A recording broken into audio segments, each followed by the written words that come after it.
bien François Fall yaa ngi ci émission locale 2022 tey jii ñu xam la ci parti bu APR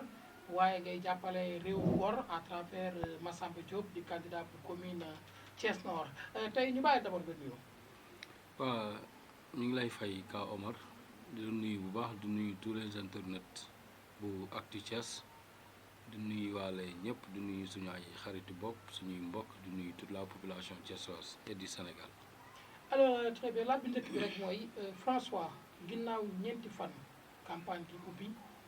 liggéey bi ak réew Ngor Massamba Diop naka ngeen ko gisee. waaw foofu moom dama ciy dugaat am bref donc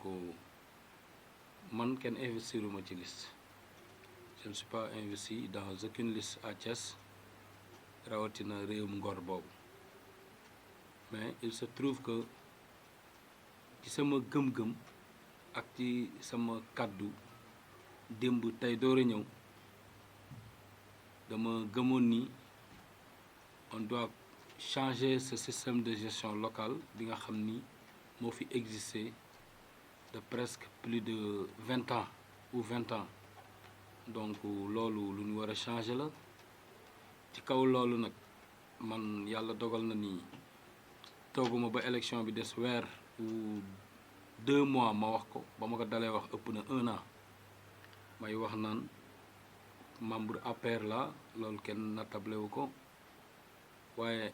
ànd le président Macky Sall ak bu Idrissa Seck lu ñu rafetlu la au niveau central waaye warul mën a tax au niveau local ñu ni lépp gongo donc ci kàddu boobu ma waxoon dem ba tey ci laa nekk di ko doxal pour ñu mën a changer xar kanamu Thiès indi de nouveaux gouvernants yoo xam ni ñooy gérer suñu ay localité donc loolu sama gëm-gëm la te ci laa nekk di ko dox guddi ak ngoon. alors très bien tey ngay jàppale Massamba Diop muy candidat réew Ngor wax nga ko kenn investir ci benn liste mais ñëpp xamoon nañ aussi taxawaay bi nga am ci Siré Dia.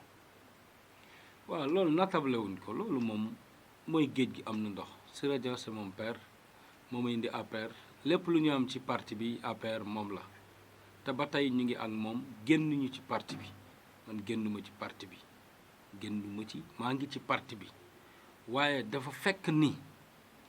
fii ñu toll tey ci Thiès ce qui existe à Thiès c'était bien avant Macky Sall di former sax parti le fi ce système de gestion locale instauré woon donc yàlla muy dogal ñu ñëw ba 2008 APR ñëw en 2012 ñu dugg pouvoir ñu ñëwaat taxaw te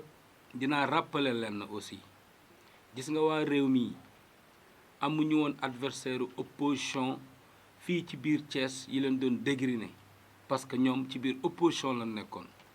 waa réew mi seeni adversaire ak ñi leen doon dégriner c'était les responsables de l'APR de tous bords et kenn ku ci ne ci sa commune respective bi nga nekkoon yaa ngi fa nekkoon di leen tans ci seen mauvaise gestion ci bradage foncier bi lépp lu ñaaw lu am ñu génn doxalin ko nga génn wax ko kenn ku ci ne sa commune respective bi nga nekkoon nga taxaw di leen dégriner tey bu ñu taxawee tey taxaw kàddu parti taxaw wax ci li ñu wax kàddu président de la république ak àndandoo Idriss Seck ak Macky Sall tax ñu war a ñëwaat ni ñooñu ñu doon di nga démb ak bërki démb te yéen a fi gën ñëwaat leen jiitañu dans nos 3 communes que ce soit est ouest ou nord ak mairie ville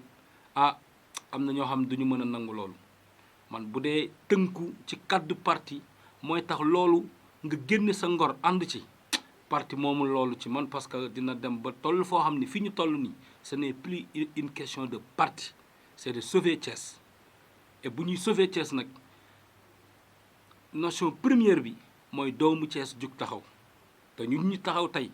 xam li xewoon Thiès lépp pendant 20 ans ci mauvaise gestion suñu wëlbatikoo ni kàddu parti entre les 4 murs du palais moom moo ñu war a tënk su boobaa ñun am na lu ñu manqué la ci suñu deretu Thiès foofu lañ toll lu ma gëm la tout candidat nag boo xam ni yaa ngi Thiès nekkuloo ci liste mburu ak soow ci yëfu caaxaan yi nga taxaw war a sauver Thiès na la Thiès waaye déglu ñu àndandoo ensemble sauver Thiès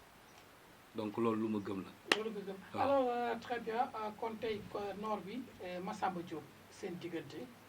tey bi ngeen àndee ba tey waaw Massamba yàlla dogal na 2003 ba tey ñu ngi ànd presque politique fan naan fan ka dalee ñoo ko dalandoo muy bu dee école du parti la ñuy wax politique ñoo ko dalandoo à l'IGTEL ñu am d'excellentes relations yoo xam ni ça ne dure pas de 2012 à nos jours man sama xaritu daaw yëpp damay ànd ak ñoom et Massamba ci sama ay xaritu daaw la bokk donc yéene ji ma am nag pour li ci génn Thiès def see fekk si ñu bokkandoo même génération amandoo les mêmes ambitions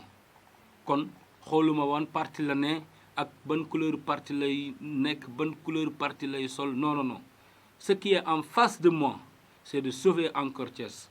et donner Thiès aux jeunes Thiessois ñu mën a entreprendre Thiès teg ko ci ay loxo yu bees yu baax et il n'est pas le seul à être à Thiès aussi pour am yéeneem ci Thiès les gens sont dans d'autres horizons sont dans d'autres partis yoo xam ni bokk ci système étatique bi te am nañ seen i ambition pour ñu génnewaat Thiès ci fi mu nekk boo demee à l'est Ablaye Dieng mu ngi fa il est membre du pouvoir central mais lu mu gëm tey ak fi mu gëm ni moom lañ mën a sauver Thiès mu ngi koy doxal lu ma rafetlu la ci moom ñeneen ak ñeneen képp ku set daal doon ndaw pare taxaw ñeme pour ñu sauver Thiès man de tàllal naa la loxo te gëm naa ce principe kon du Massamba rek ma moom je suis là pour sauver Thiès sama kàddu tey askan wee ko moom. alors commune pour ville de Thiès kan mooy sa candidat. pour Ka Omar dama lay wax leen tout candidat boo xam ni ci sa commune respective bi nga ne que ce soit muy est ouest ak nord ak ville man damay pronostic et ci sama taxawaay dama ciy génn lépp lu lalu ci mburu ak soow ci biir Thiès dans les communes et villes dama ciy génn lépp lu lalu ci mburu ak soow parce que suñu demee commune ouest suñu demee ba maire bi fa nekkoon ñoom ci salle lañ ko génnee ci salle de délibération lañ toog ci seeni primaire parti ñu defoon Aliou Sow candidat Thiessois yi xamuñu woon ci salle de délibération lañ toog yoroon seeni majorité confortable defoon Aliou Sow candidat mu gagné tey ñoom ñoo toogaat ci salle ndax ay négociation retiré Aliou Sow moom mais retiré boobu dafa fekk mu demandoo ak jàmbatu askan wi ci kaw Aliou Sow moom ba ñu retiré Aliou Sow ñu ni lu ñu rafetlu la parce que bilan bi mu def gestion bi mu def mais mérité waatul mu nekk maire balaa mu si doon xam dara mu bokkoon ci ay élection mu dugg ci urne yi mu xool su boobaa il n'aura aucune voix mais ñu pare ñu ni yéen seen parti yéen a yoroon maire ouest gestion bi maire bi def kenn rafetlu ko ngeen wëlbati ko waat ni waaw candidat bi su ñun la bëgg a génnaat kon yéen mais ña taxawoon di leen critiquer ak taxaw ni am nañ yéene pour ñu dox kon ñooñu seen ambition lan la woon ci askan wi kaddu bu nit yor nag pour défendre askan moo ëpp solo kaddu bi chef de parti ou un président de la république di génne parce que ça concerne nos localités ça y va aussi pour leur maire bi nekkoon est génn nañ ko indiwaat ci seen biir ñoo téyewaat ki ne fii moom duma tudd turam je pense que bu ñu génnee Aliou Sow génne Pape Bassirou Diop Lamine Diallo moo gën a catastrophe le bilan ci bi Thiès amee histoire mairie ba tey avant qu'on soit des mairies d'arrondissement de l'histoire Thiès étant une seule ville gestion wu maire yooyu fi nekkoon fekkewuñu ko ñun ak gestion wu maire d'arrondissement yi fi nekk tey gestion wu Lamine Diallo gën a catastrophique ndaxte sañul wane bilan tey bu ñu demee ba génne Aliou Sow génne Pape Diop dese fi Lamine Diallo mais loolu c'est du sabotage venant de Idriss Seck c'est du sabotage aussi venant ci ay nawle yi mu war a àndandool ci benn coalition parce que nga bàyyi woon Aliou Sow mi gën a yées sax mu doxal wala Pape Diop moo gën ñoo seen wee moo gën weewu Lamine Diallo seen wee moo gën Lamine Diallo rawatina nag sabotage bi ñu instauré tey mooy Lamine Diallo tout ce qu'il a fait devant les populations de la zone nord avec l'occupation anarchique ak bradage du foncier bi mu doon def man je me rappelle Lamine Diallo bi muy dagg cantine yi nekkoon en ville côté bi ñuy jaayee soble yi bi mu koy dagg ci kaw dal bi dalee ko ba pare di ko def ay cantine keroog ba ñuy jug di xeexi jeeg Lamine Diallo ñun waa APR ñoo jugoon et ki ñu doolee leen c'était un responsable de l'APR moo doon jokkoog préfet bi ñoo àndoon ak préfet bi ñoo àndoon ak presse bi Ka Omar yaay foon taxaw di xeex ak Lamine Diallo et y avait Ndiaga Wade mii nekk candidat tey et y avait ñeneen ak ñeneen ñoo xam ne tey ñu ngi ci mouvance présidentielle bi di daw naan nan falaat Lamine te ñu ngi woon ci xeex boobu ñu àndoon ceeg commerçant yi et responsable politique bi financé woon xeex boobu xam naa ko moo ko financé woon ñu xeex ak Lamine ci loolu ba jotul aboutir tey ñoo taxaw naan Lamine a fi gën ou bien ñoo ànd ak ñoom ci forme de coalition bëgg a fàtte loolu lépp. Il est grand temps nag qu'on rappelle aux Thiessois li fi jot a wees lan la ak ñii nan lañ ñu yoree ci année yi ak lan moo tax tey lii ñuy jéem bëgg ko fee teg ni bëgg a jàpp seen njàmbur dem ci pour leurs intérêts crypto personnels dañoo war a bañ loolu chasser loolu encore une fois pour que ñu xam ni le président Macky Sall ñu ngi lay nax et du constat qu'on a fait et de la réalité qui existe à Thiès actuellement ni li nga jàppoon ci Idrissa Seck ak li ngeen waxtaanee entre les quatre murs du palais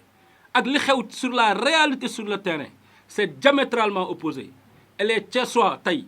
seront unis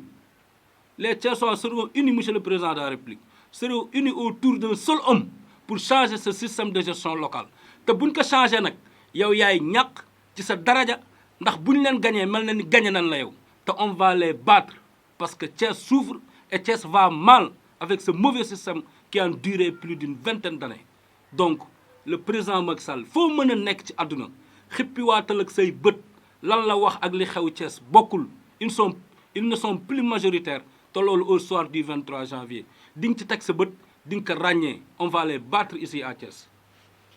Voilà très bien Franck tey ci beneen aspect bi beneen wàllu bi sax laay wax gis nañu bu yàggul dara juróom-ñeenti député yu bokk ci bureau bu assemblée nationale daal di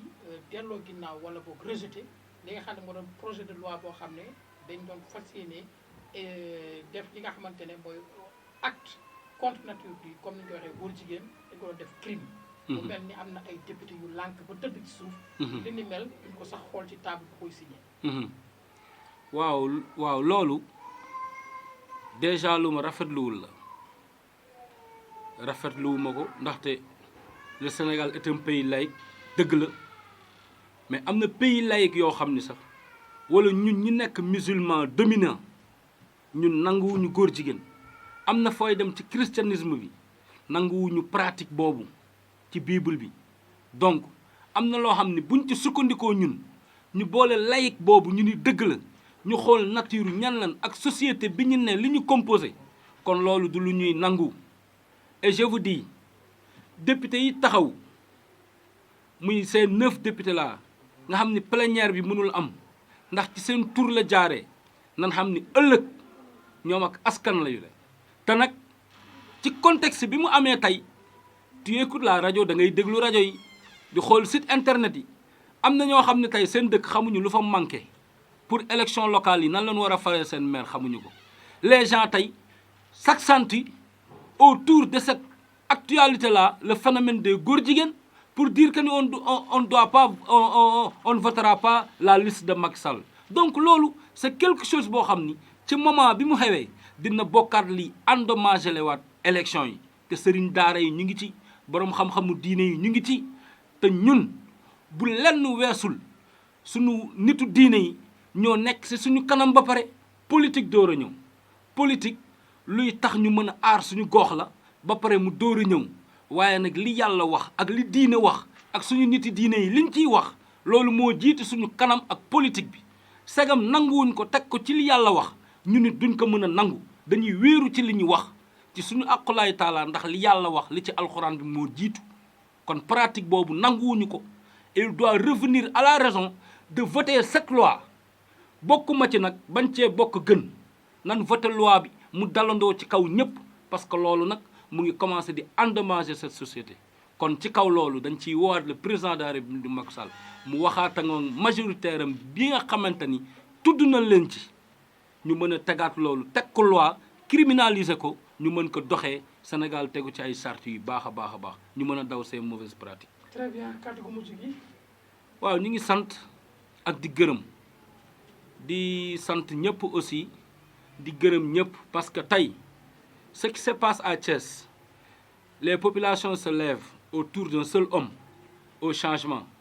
Il y a même ceux qui disent que Thiès debout. Effectivement, waxuñu Sénégal debout de. Waxuñu Sénégal debout. Il y a des gens qui se lèvent déclarant que Thiès debout. Thiès dafa war a debout. Parce que li xew Thiès tey ku toog yaafus ñu nax ñu. Li xew Thiès tey ku toog yaafus ñu jënd achat de conscience nit ñi. Moo tax les Thiessois doivent se lever comme un seul homme. Idriss Seck ba mu bëggee doon président de la République daani Sénégal debout